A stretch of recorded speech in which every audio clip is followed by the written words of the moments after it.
Hello dears, আজকে কিন্তু আমি সকাল সকাল একটু স্নান টান করে নিয়েছিলাম। আর স্নান টান করেই কিন্তু চামড়িটা খাচ্ছি, তাই জন্য আজকে আমি একাই চামড়িটা খাচ্ছি। আর আজকে একটু তাড়াতাড়ি স্নান, প্রতিদিন সকালে স্নান করি, কিন্তু আজকে আর একটু তাড়াতাড়ি করেছিলাম বলে ভাবলাম যে চাটা একটু পরেই খাই, স্নান টান করার পরেই। তারপরে এই যে মাংস এনেছিল বাবা, আর মাছ টাছ এনেছিল, তো এখন এই মাংসটা আমি রান্না করব।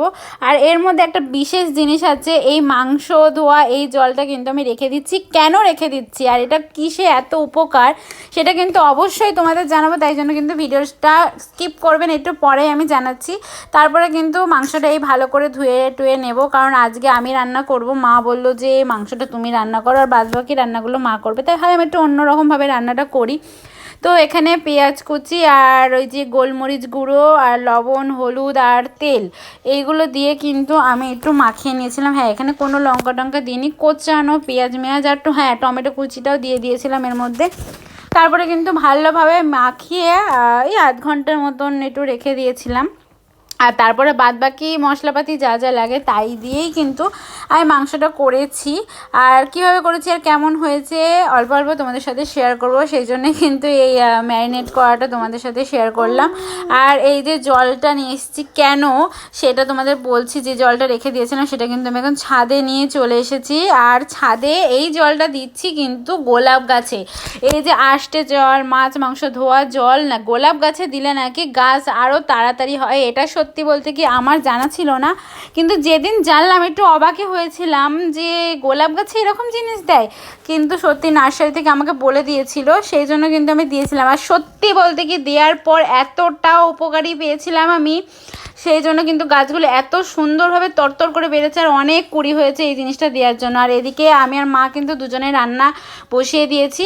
এদিকে আমি তো মশলা টশলা বসিয়ে দিলাম, আর মা এদিকে মাছের তরকারিটা করছে। এইদিকে মায়া মাছ এনেছি, সেই মায়া মাছ কিন্তু মা রান্না করছিল। আর এখানে শাক টাক হবে, সেই শাকই কিন্তু দিদা কুটছিল, কি বেতের শাক সেই শাক। আর শাক খেতে মোটামুটি সবারই ভালো লাগে, আমারও সেরকম কিন্তু খুব ভালো লাগে। তারপরে রান্না আমি আর মা দুজনে একসাথে রান্না চাপিয়ে দিয়েছি, কিন্তু এই যে মা মাঝখান থেকে কোথায় গেল, তাই জন্য আমি কিন্তু দুটো কড়াই খুন্তি আমাকে নাড়তে হচ্ছে, কেননা দুটোই নাই লেগে যাবে, সেই জন্য কিন্তু আমি করছি। আর এদিকে কিন্তু দেখো হালকা কিন্তু মশলাটা আমার কষানো হয়েছে, একদম হালকা করে কষেছি। তারপরে কিন্তু এই যে মাংসটা যেটা ম্যারিনেট করে রেখে দিয়েছিলাম কুচানো পেঁয়াজ টমেটো এগুলো দিয়ে, সেটা কিন্তু আমি এখন দিয়ে দেবো। দিয়ে ভালো করে কিন্তু এটাই ভালো করে কষাতে হবে। আর এটা আমি নিজের মন থেকে একটু অন্যরকমভাবে চেষ্টা করলাম।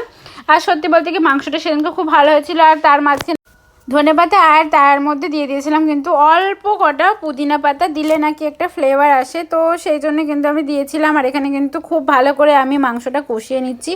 আর এই কষানো মানে জল দেওয়ার আগে যে কষানোটা হবে, সেই কষানোর ওপরে কিন্তু আমি এই দুটো জিনিস দিয়ে তারপরে কিন্তু কষিয়েছি।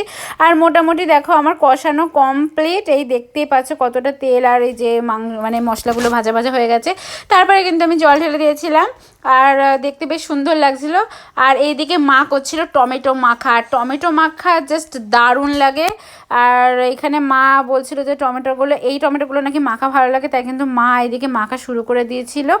আর এখানে চিনি লবণ, তারপরে ধনেপাতা, একটু লেবুর রস, সেগুলো দিয়ে মানে তেঁতুলটা ছিল না, সেই জন্য তেঁতুলটা দিতে পারিনি, তাই লেবুর রসটা দিয়ে দিয়েছিল। এদিকে কিন্তু দেখো মায়ের মাখা একদম কমপ্লিট। আর এদিকে বসেছে ও খেতে, মানে ও খাওয়া দাওয়া শুরু করে দিয়েছে। আর এদিকে দেখো টমেটো মাখাটা দেখি তো জিভে জল চলে আসছে। আর আমি কিন্তু খাওয়ার জন্য একদমই রেডি ছিলাম না, মানে টাইম পাচ্ছিলাম, তবে তারপরে মাংসটা নামিয়ে কিন্তু আমি টেস্ট করে টমেটো মাখা করেছে সেটা দেখলেই এখন আমি খাবো টমেটো মাখাটা। আর এরকম মাখা খেতে কিন্তু আমার খুব ভালো লাগে, এখন বসে পড়েছি টমেটো মাখা খেতে।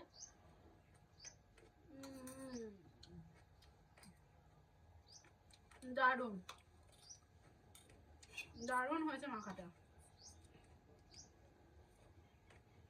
কার কার এরকম মাখা খেতে ভালো লাগে। আর টমেটো মাখা খেয়ে কিন্তু এই যে মামামের জন্য নিয়ে চলে আসলাম টক দই অল্প একটু, আর হালকা করে অল্প চিনিও দিয়ে দিয়েছিলাম। মামাম টক দই খেতে এতটা পরিমাণে ভালোবাসে, ওর বাবা এনে থুলেই বলবে আমাকে আগে দাও বলে পাগল করে দেবে। আর প্রথমে তো দেখো কেমন মুখটা করছে, তারপরে আমি বলছি এরকম করছিস কেন, বলছি একটু টক লাগছে তো তাই জন্য এরকম করছি। তো তারপরে দেখো খুবই ভালোভাবেই খাচ্ছিল মামামের, সত্যি বলতে কি এই জিনিসটা খুবই ভালো লাগে। তারপরে কিন্তু খাওয়া দাওয়া সেরে চলে গেছিলাম আমরা, মামামের নাচ ছিল সেই দিনকে, তো নাচে ক্লাসে চলে গেছিলাম। তারপরে আর কোনো কিছু ক্যাপচার করিনি। তো চলো ভিডিওটা ভালো লাগলে লাইক এন্ড সাবস্ক্রাইব।